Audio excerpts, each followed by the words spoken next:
Whether it's Hillsborough, Pinellas, Sarasota County, whatever county you're in, there are more gator sightings and encounters happening as we approach mating season. I feel like we got one here every night. Next month. Gator mating season with 3 gator crossings just in Venice alone this week. I think the gators were offended by that. Tampa Bay's Adoria Chuba tells you why law enforcement say you've got to be cautious.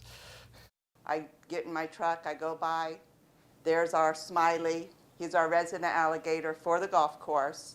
Smiley, a 10-foot alligator who lives in the ponds behind Hawks Run Golf Course in Venice, just wants to find a girlfriend. On Tuesday, he caused a commotion crossing Bird Bay Circle. He decides to come back across the road, gets into the ditch and into the culvert, and he is now gone.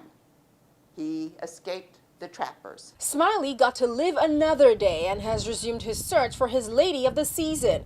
With more than 1.2 million alligators in the state and mating season around the corner, more alligators will be on the move. They're also trying to find ponds with more water as a drought persists, so police want people to stay alert. Wherever there's a pond, you're going to find an alligator.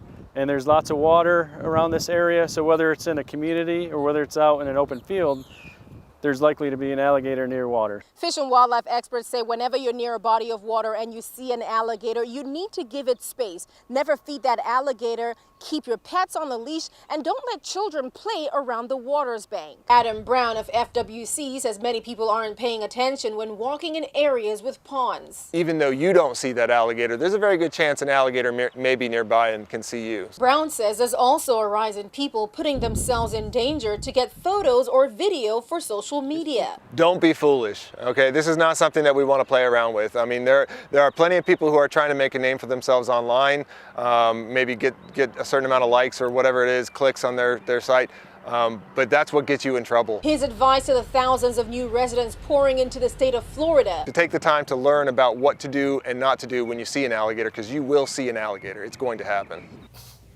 They're just looking for love.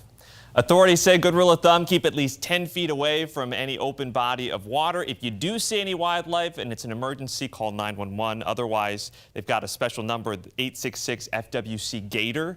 That's what you'd call if you have a nuisance alligator on your property court.